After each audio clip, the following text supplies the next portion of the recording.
So ఈ క్యాన్సర్లో కూడా surgeries అనేవి ఏమైనా జరుగుతుంటాయా డాక్టర్? గుడ్ క్వశ్చన్ అండి. జనరల్లీ ఈ సబ్సైడ్ ప్రకారం మన సర్జరీస్ అనేది సర్జరీయా, రేడియేషనా, కీమో అనేది నిర్ధారిస్తూ ఉంటాం. నాసోఫారింక్స్ అంటే ముక్కు వెనకాల ఉన్న ఏరియాని యాక్సెస్ చేయడం, అంటే అక్కడికి వెళ్ళి సర్జరీ చేయడం అనేది చాలా క్లిష్టమైనది, కష్టసాధ్యమైన ట్రీట్మెంట్ పార్ట్. అందుకని ఆ ఏరియాలో రేడియోథెరపీ ప్లస్ కీమోథెరపీ కాంబినేషన్లో, లేకపోతే ఓన్లీ రేడియోథెరపీ కాంబినేషన్లో ఇచ్చి దాన్ని క్యూర్ చేసే ప్రయత్నం అనేది చేస్తాం. సేమ్ ఓరోఫారింక్స్ అంటే నోటి వెనకాల భాగంలో ఉన్న ట్యూమర్స్ కూడా ఇన్నాళ్ళుగా మనం క్లాసికల్గా రేడియోథెరపీ అంటే కామన్ వాడుక భాషలో కరెంటు పెడతారు అంటారు. కరెంటు పెట్టి రేడియేషన్ ఇచ్చి దాంతోపాటు కీమోథెరపీ కూడా ఇచ్చి దాన్ని క్యూర్ చేసే అవకాశం ఉందన్నమాట. కానీ ఇందాక నేను చెప్పినట్టు లేటెస్ట్ అడ్వాన్సెస్ వల్ల రోబోటిక్ సర్జరీ అనేది ఈ మధ్యకాలంలో వచ్చింది. ఎర్లీ క్యాన్సర్స్ అంటే చిన్న సైజులో ఉందనుకోండి క్యాన్సర్, నాలుక వెనక భాగంలో ఎస్పెషల్లీ, లేకపోతే టాన్సిలర్ భాగంలో వచ్చినప్పుడు మన చెయ్యి అక్కడికి వెళ్ళకపోవచ్చు, కానీ రోబోటిక్ ఆర్మ్స్ అనేవి వాటి పొడుగ్గా ఉంటాయి, ఆ చివరిలో ఇన్స్ట్రుమెంట్స్ ఉంటాయి అన్నమాట.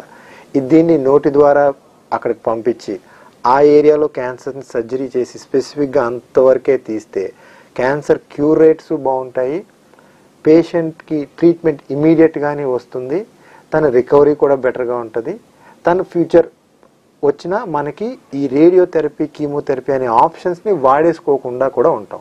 సో ఇన్ కేస్ ఆ పేషెంట్కి మళ్ళీ క్యాన్సర్ వస్తే ఈసారి సర్జరీ కాకుండా రేడియోథెరపీ, కీమోథెరపీ ఇచ్చి తన్ని తగ్గించే ప్రయత్నం చేయొచ్చు. అదే ఈ క్యాన్సర్ కింద స్వరనాళికల్లో కానీ ఆ అన్నవాహికల ఏరియాలో కానీ వస్తే అగైన్ దాని స్టేజ్ ప్రకారం ట్రీట్మెంట్ ఉంటుందండి.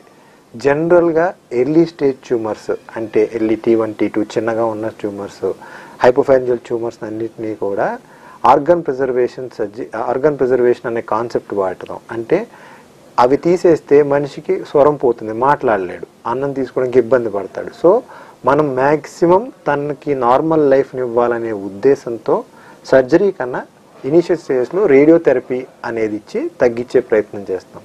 కానీ ఇన్ కేస్ డిసీజ్ బాగా అడ్వాన్స్డ్గా ఉంది, లారింగ్స్ కూడా దాటుకుని బయటికి వస్తుంది, వేరే స్ట్రక్చర్స్ ఇన్వాల్వ్ అయింది, రేడియోథెరపీకి క్యూర్ అవ్వట్లేదు, పోనీ రేడియోథెరపీ ఇచ్చినా సరే పూర్తిగా క్యూర్ కాలేదు, ఇంకా జబ్బు కొంచెం మిగిలిపోయి ఉన్న సిచ్యువేషన్స్లో మనం ఆ స్వరనాళిక అనేది తీసేసే ప్రయత్నం చేస్తాం అనమాట. దాన్ని లారింజెక్టమీ అనే సర్జరీ చేసి పర్మనెంట్గా గొంతు అనేది తనకు తీసేసి ఇక్కడ ఒక పర్మనెంట్ రంధ్రం చేసి ఊపిరి అది ఇక్కడి నుంచి తీసుకునేలాగా ప్రక్రియ చేసి ఆపరేషన్ సర్జరీ చేసి క్యూర్ చేసే ప్రయత్నం చేస్తాం అన్నమాట.